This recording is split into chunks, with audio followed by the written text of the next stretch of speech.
Many years ago there lived in the Pawnee tribe an old woman and her grandson, a boy about 16 years old.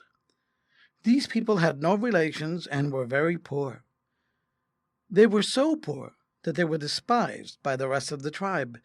They had nothing of their own, and always, after the village started to move the camp from one place to another, these two would stay behind the rest to look over the old camp and pick up anything that the other Indians had thrown away as worn out or useless.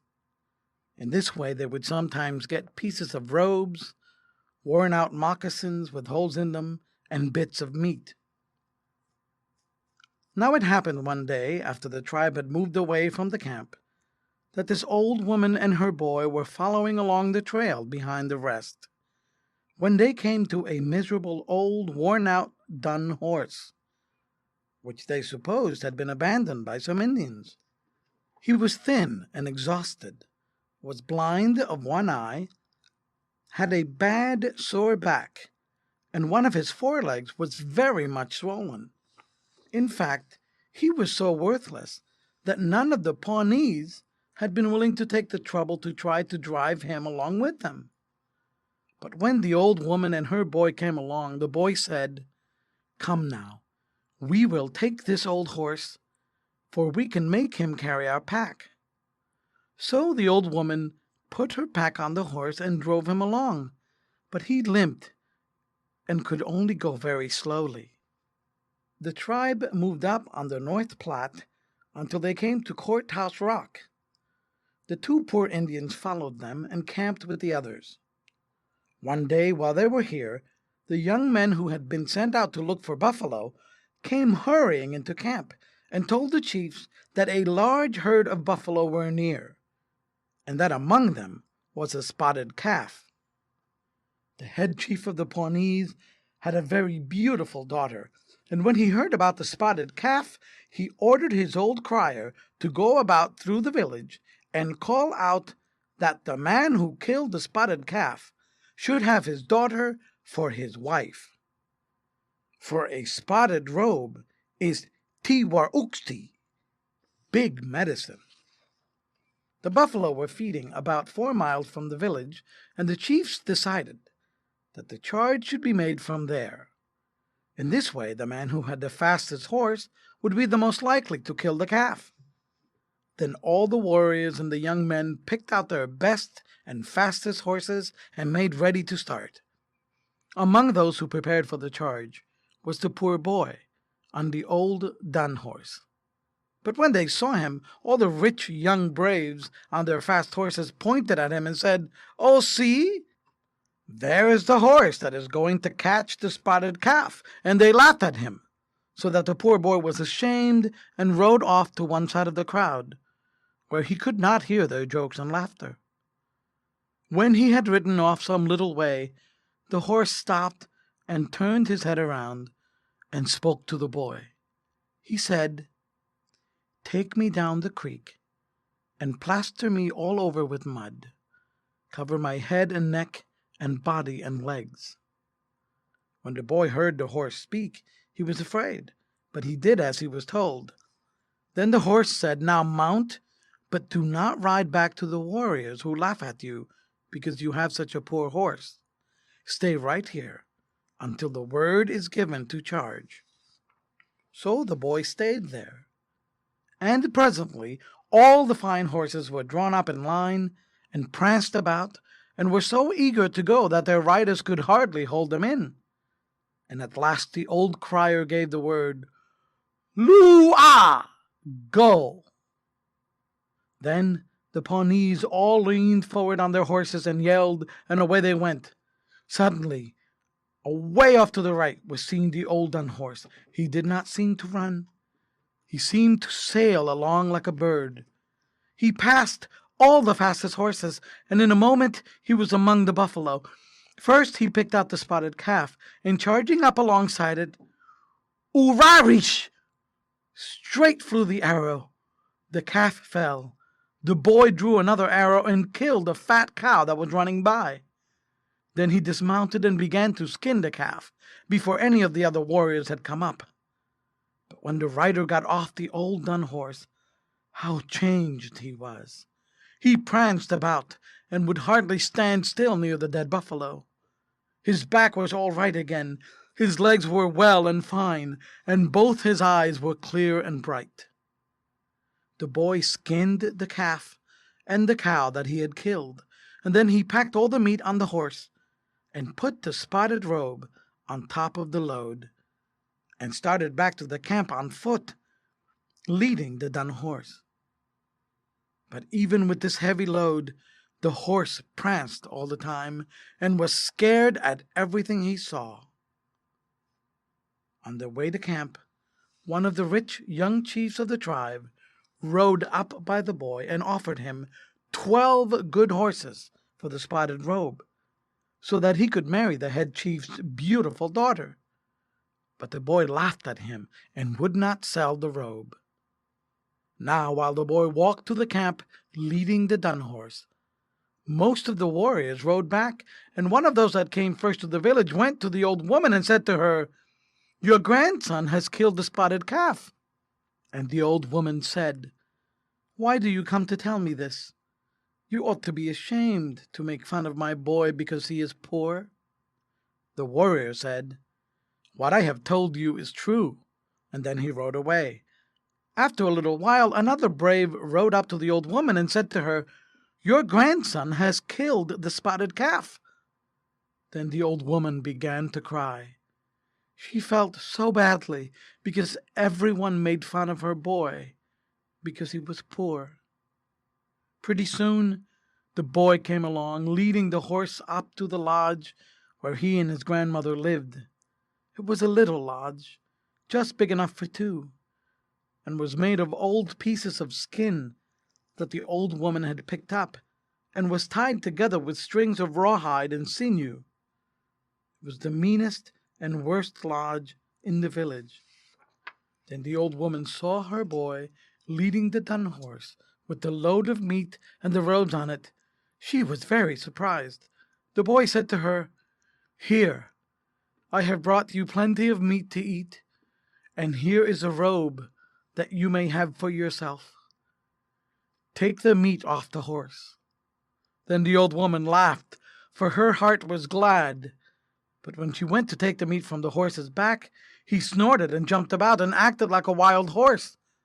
The old woman looked at him in wonder and could hardly believe that it was the same horse. So the boy had to take off the meat, for the horse would not let the old woman come near him.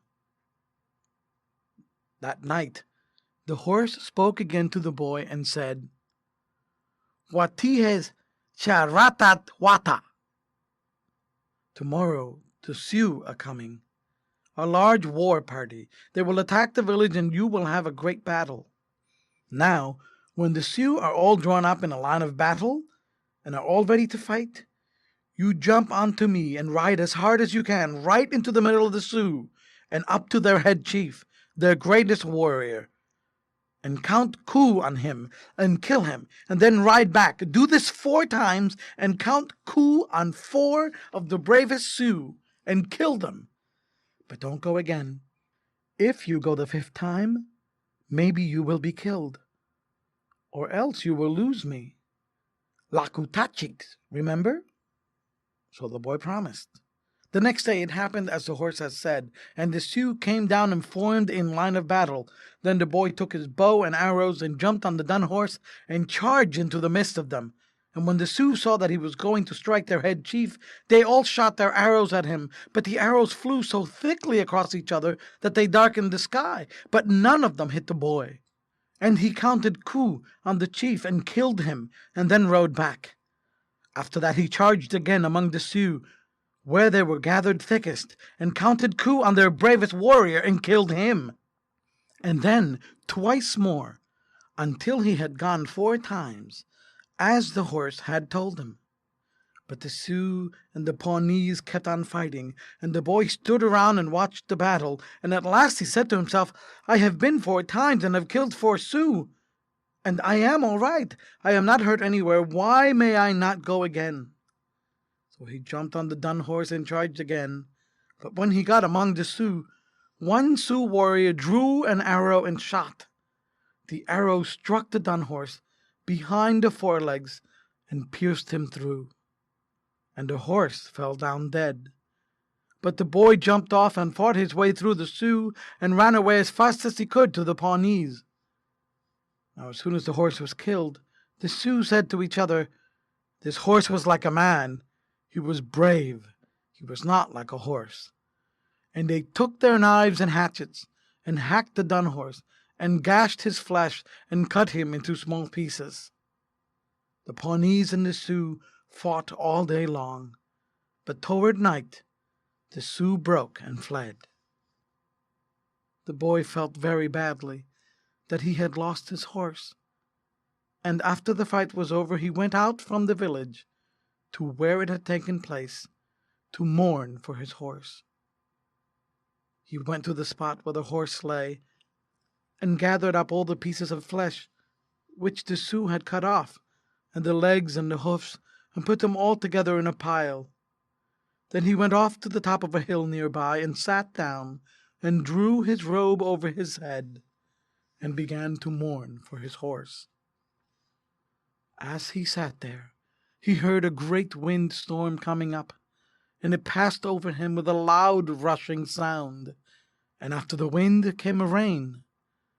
The boy looked down from where he sat to the pile of flesh and bones, which was all that was left of his horse, and he could just see it through the rain. And the rain passed by, and his heart was very heavy, and he kept on mourning. And pretty soon came another rushing wind, and after it rain, and as he looked through the driving rain toward the spot where the pieces lay, he thought that they seemed to come together and take shape, and that the pile looked like a horse lying down, but he could not see well for the thick rain. After this came a third storm like the others, and now when he looked toward the horse, he thought he saw its tail move from side to side 2 or 3 times, and that it lifted its head from the ground. The boy was afraid and wanted to run away, but he stayed. And as he waited, there came another storm, and while the rain fell, looking through the rain, the boy saw the horse raise himself up onto his 4 legs and look about. Then the dun horse stood up. The boy left the place where he had been sitting on the hilltop and went down to him. When the boy had come near to him, the horse spoke and said, "You have seen how it has been this day, and from this you may know how it will be after this. But Tirawa has been good and has let me come back to you. After this, do what I tell you, not any more, not any less." Then the horse said, "Now lead me off far away from the camp, behind that big hill, and leave me there tonight, and in the morning come for me." And the boy did as he was told. And when he went for the horse in the morning, he found with him a beautiful white gelding, much more handsome than any horse in the tribe. That night the dun horse told the boy to take him again to the place behind the big hill, and to come for him the next morning. And when the boy went for him again, he found with him a beautiful black gelding.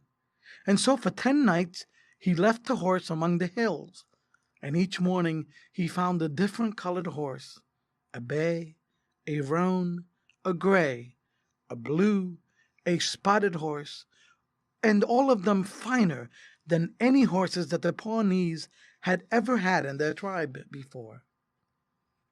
Now the boy was rich, and he married the beautiful daughter of the head chief. And when he became older, he was made head chief himself. He had many children by his beautiful wife, and one day, when his oldest boy died, he wrapped him in the spotted calf robe and buried him in it. He always took good care of his old grandmother and kept her in his own lodge until she died. The dun horse was never ridden except at feasts and when they were going to have a doctor's dance. but he was always led about with the chief wherever he went. The horse lived in the village for many years, until he became very old, and at last he died.